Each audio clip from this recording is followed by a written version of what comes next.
I wanted to just show you a little bit more of this chain tool, PBR chain tool, motionpro.com. This is what it looks like.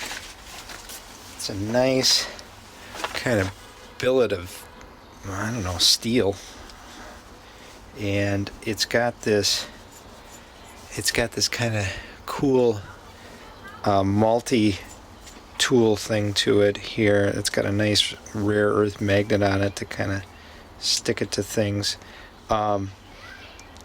So this is when you have the B lined up with the brake. It's how you break the chain, and you use this pin, and I'll show you that in a second. When you got press, I'll show you that in a minute. Rivet, you're gonna have your R there on rivet, and then when you have it on rivet, you're gonna have to put in, this is the kind of rivet piece here. It's got a little ball on the end of it, and show you how that fits in here. That fits on the end of this part of the tool here, and it's got a magnet in it, and then that allows you to rivet your chain. This one with the ball on the end of it is for the hollow pins, and then there's another one that is for not hollow pins. What do they call it? To rivet master links with annealed solid pins. So that's what that is for. I'm going to just use my old chain here. One complaint that I heard was that this pin that you use to press out the chain link pins tends to break. When I did my chain, it just came right out. It had a master link. So I'm going to grind off the end of this and try pressing out this pin and see if I have any trouble with it.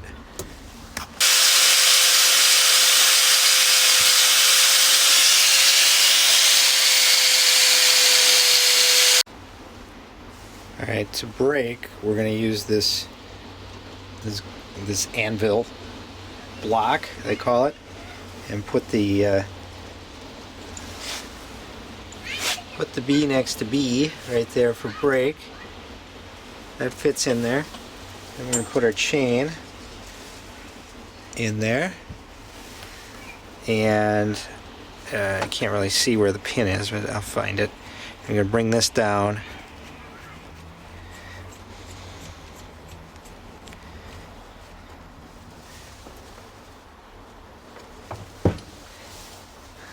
And let me get my little leverage piece that screws into the side.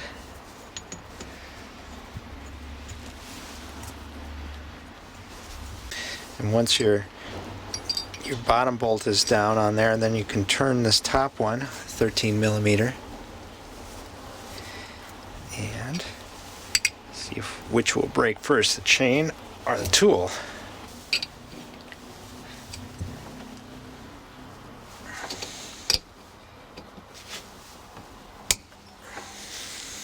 Well, something broke. Let's see.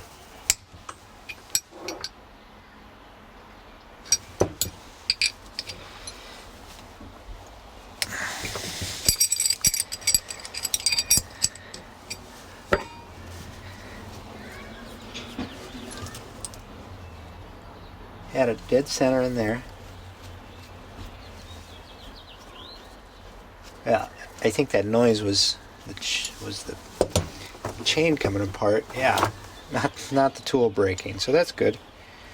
Let's just finish this off.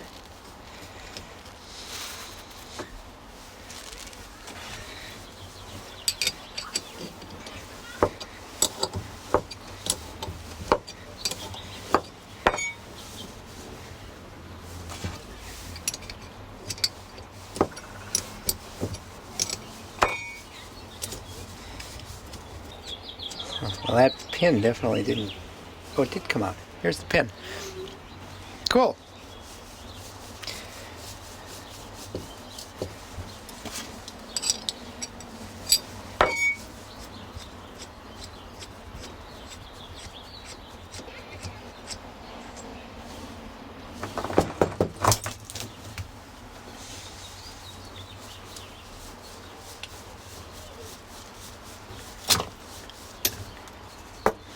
There we go. Well, here's that pin. And no damage to it whatsoever. Got the chain apart. I can't speak for anyone else, but the tool seems to me to be of very high quality. Worked exactly as promised. You know, this is interesting. If you look at those reviews, they were all pretty recent here in 2014 for this tool, and this pin is breaking. And it says there's only, one extractor pin that's included. I actually got two. Here's an extra one, and there's one in here. Makes me think that that the guys at ProMotion were listening to the reviews and put in an extra pin to make sure people aren't having those problems. So I think they've solved their issues, and I would go ahead and buy this without any reservation. I'm going to remind you again, I've never done this before.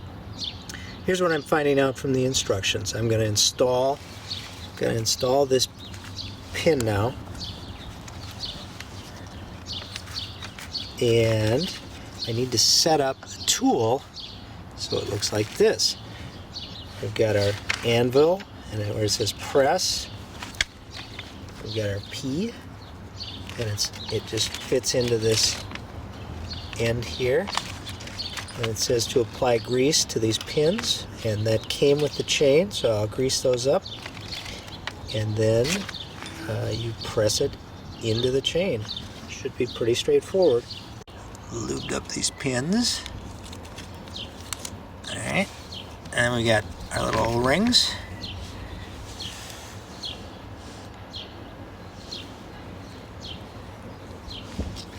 Go on there. And let's see, I think we're going to push this pin in. We're going to put this in from the back side here.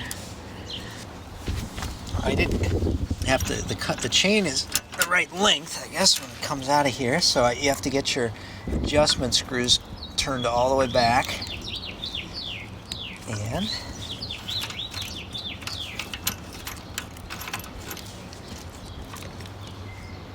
yeah, and it'll just barely fit, which is good. So it'll be tight. Okay. And that just goes right in there. That was simple. I don't need to press anything, really. Okay. O-ring on here.